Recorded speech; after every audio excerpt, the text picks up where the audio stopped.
Assalamualaikum warahmatullahi wabarakatuh. Bismillahirrahmanirrahim. Kita tentunya sering membaca atau paling tidak pernah membaca tentang Sirah Nabawiyah atau kisah-kisah Islami dari buku-buku yang ditulis oleh para ulama.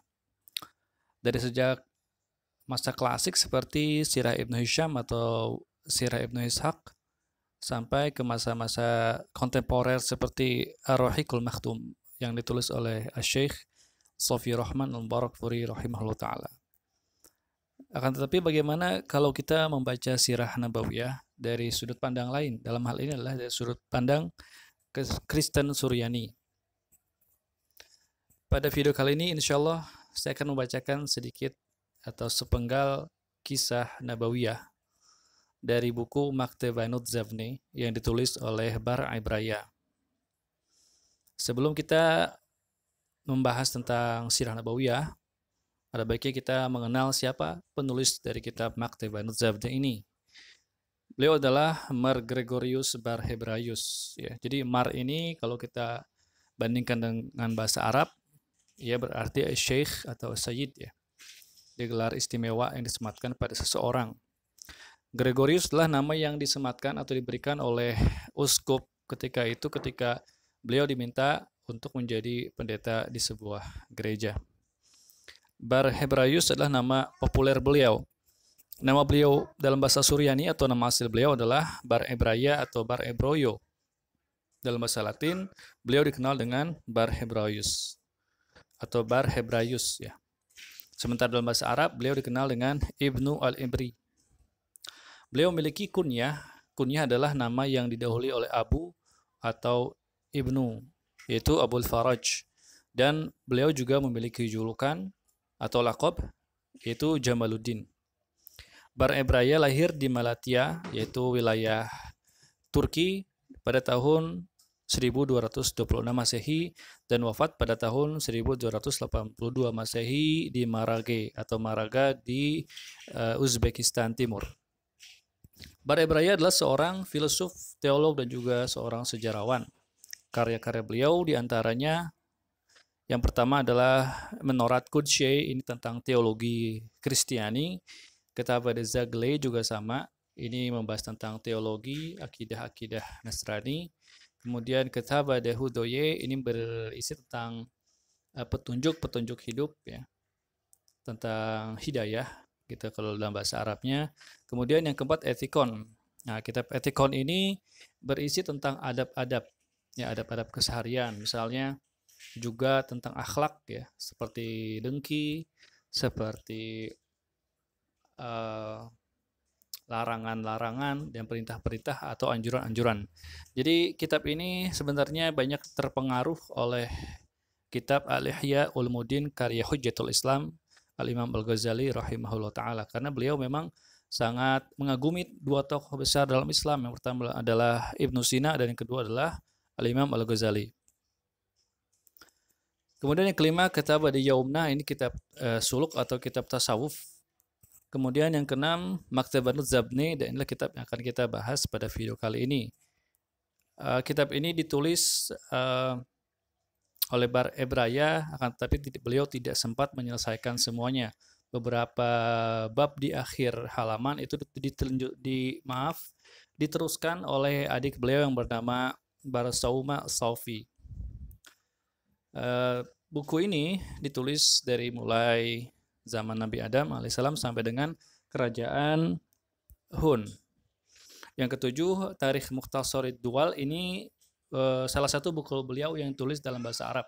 Karena Bar Hebraya ini atau Bar Ebraya ini selain seorang pakar gramatika Suryani, beliau juga seorang pakar bahasa Arab. Tulisan beliau dalam bahasa Arab sangat bagus dan sangat rapi ya. Kitab Tarikh Mukhtasar Dual ini dari segi penulisan jauh lebih baik dibandingkan Maktabanut Zavni. Sangat detail dan juga sangat lebih objektif dibandingkan dengan Maktabanut Zavni. Jadi kitab ini di atas permintaan seorang raja Marage waktu itu. Jadi beliau diminta untuk menuliskan sejarah tentang sejarah dunia ya, dalam bentuk yang ringkas. Yang kedelapan, Kitab Gramatiki, ini berisi tentang kaidah-kaidah gramatika bahasa Suryani. Sebenarnya kitab beliau sangat banyak ya, atau cukup banyak, sekitar 20 lebih. Cuma di sini saya akan meringkas saja menjadi 8. Berikut adalah kutipan dari sedikit kutipan dari sejarah Nabi Muhammad ya. Di sini hanya beberapa paragraf saja. Tash'ita de taudid tayaye de bahana zavna et galit. Muhammad man kad zar'u wa bekumsa mit wa Abu Abdullah wa Abu Talib dade Ravier. Wa nazaf le atata hada armalta de shemah Khadijah.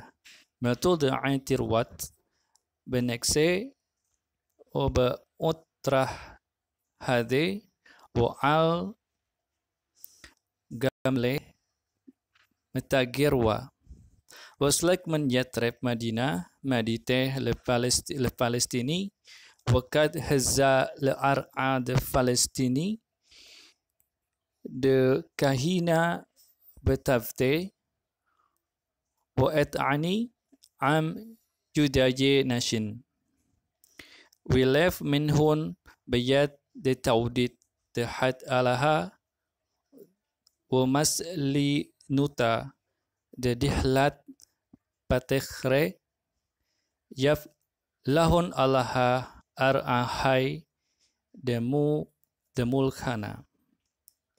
Tash'ita di sini artinya adalah sejarah atau cerita di Taurid Tayaye, yaitu agama bangsa Arab ya. Tayaye adalah bentuk jamak dari Tayaya yang berarti bangsa Arab. Debahana Zavne et Galit, yang pada masa itu terungkap. Muhammad Mankad, jadi Muhammad ini artinya Muhammad, maksudnya adalah Muhammad Mankad zar'u wa bakumsa, ketika beliau masih kecil, mit wa abu, ayah beliau meninggal. Abdullah disebutkan di sini Abdullah. Wa Abu Talib dade Rabi, dan Abu Talib dade artinya dade ini adalah pamannya ya. Rabi merawat beliau. Wa nazaf le asasa, kemudian Muhammad atau Nabi Muhammad mengambil seorang wanita armalta ya, janda Shemah Khadijah. Nah, di sini kita perlu tegaskan kitab ini Maktabun Nuzabna ini kurang objektif ya, ada beberapa hal yang salah, entah itu kesalahan sengaja atau tidak. Yang penting kita akan coba luruskan ya. Jadi di sini si penulis Bar Ebraya ini beranggapan bahwasanya Rasulullah yang langsung menikahi Khadijah ya.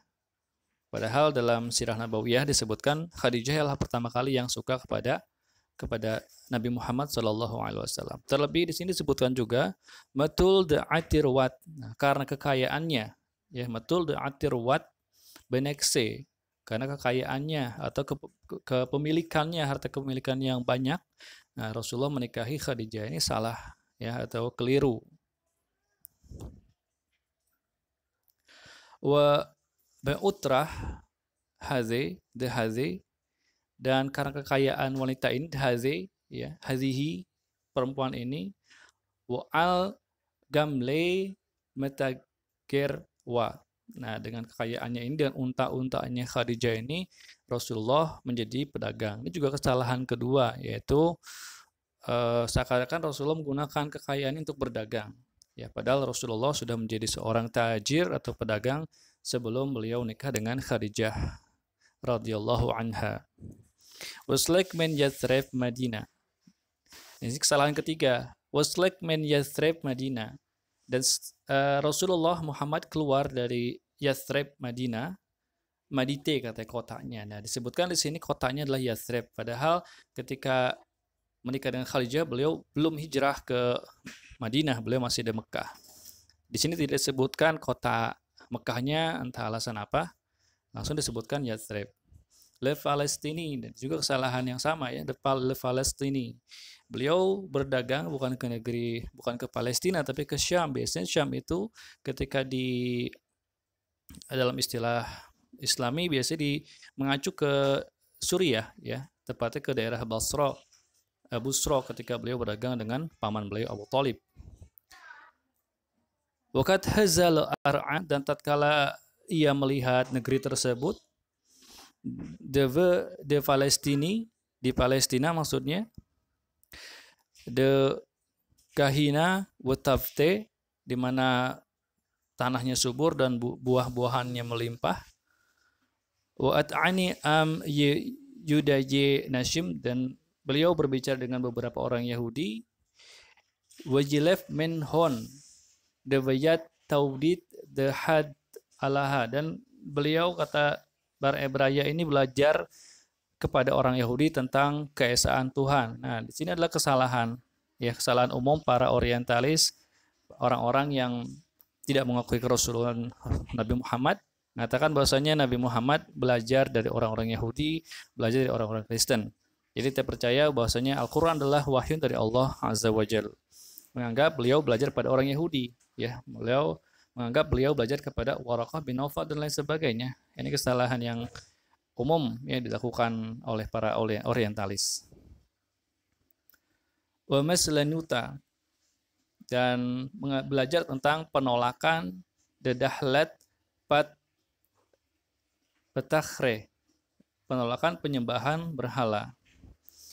Oleh karena itu, yaf lahun alaha ar'ahai demulkana. Oleh karena itu, Allah, Tuhan, memberikan kepada orang-orang Yahudi ini tanah yang dijanjikan mereka. Jadi dalam kisah ini disebutkan bahwasanya Rasulullah ketemu orang Yahudi, belajar kepada mereka tentang tauhid, dan juga oleh karena ketauhidan orang Yahudi, Allah memberikan tanah yang dijanjikan pada mereka.